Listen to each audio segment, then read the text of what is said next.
My high school history teacher emailed me out of nowhere after 10 years of silence, and the attachment he sent was dated 3 years before I was even born. Mr. Lopez was the kind of teacher everyone remembered fondly. He taught history at Westbrook High for over 20 years and had this way of making the past feel alive. I graduated in 2012 and honestly forgot about him until that email appeared in my inbox last October. The subject line just said, "I think you should have this." No greeting, no explanation, just an attachment. A scanned document dated 1986. I was born in 1989. The document was a police report from a town I'd never heard of called Millbrook. It mentioned a missing teenage girl named Heather Russo. I had no idea why Mr. Lopez would send this to me or what it had to do with anything. I almost deleted it thinking maybe his account got hacked, but something made me keep reading. The report mentioned that Heather was last seen getting into a vehicle after her shift at a local diner. The driver was described as a young man with sandy hair and glasses. The case went cold. Heather was never found. That night I couldn't stop thinking about it. Why would Mr. Lopez have a 30-year-old missing persons report? Why send it to me specifically? I started searching online for anything about Heather Russo. I found an old newspaper clipping with her photo. She had dark curly hair and a big smile. She was 17 when she vanished. The next morning I tried emailing Mr. Lopez back, asking what this was about. The email bounced. His account had been deleted. Now I was really unsettled. I drove to Westbrook and stopped by the school hoping someone could tell me where Mr. Lopez lived now. The front office secretary remembered me and said he'd retired 2 years ago. She gave me his address without hesitation because small towns work like that. His house was this rundown place on the edge of town. When I knocked, a woman answered. She said she was his sister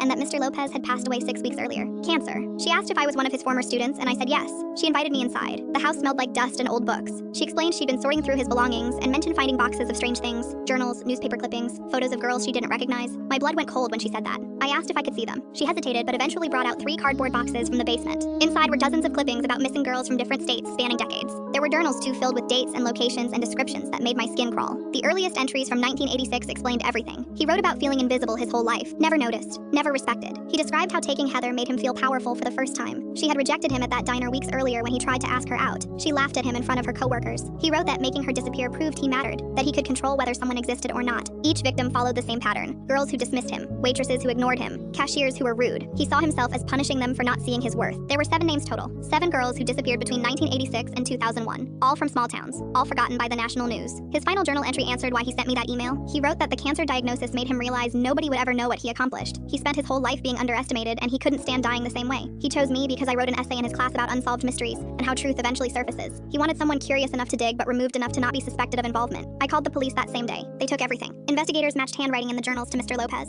They found remains buried on property he'd inherited from his parents 40 miles outside of town. 3 of the 7 girls were recovered. The families finally got answers after all those years of wondering. His sister cried for 3 days straight after the news broke. She thought her brother was just a quiet, dedicated teacher who never married. Westbrook held a memorial for the victims last spring. Heather's younger brother spoke. He said knowing what happened after 37 years didn't bring her back, but it brought him peace. Mr. Lopez died thinking he'd finally be remembered for something significant. He was right. Every award was rescinded, every photo removed, his name erased from the scholarship he helped establish. He wanted recognition for what he did. Now he's remembered as the monster who thought murder would make him matter and sent a confession because his ego couldn't handle dying anonymously.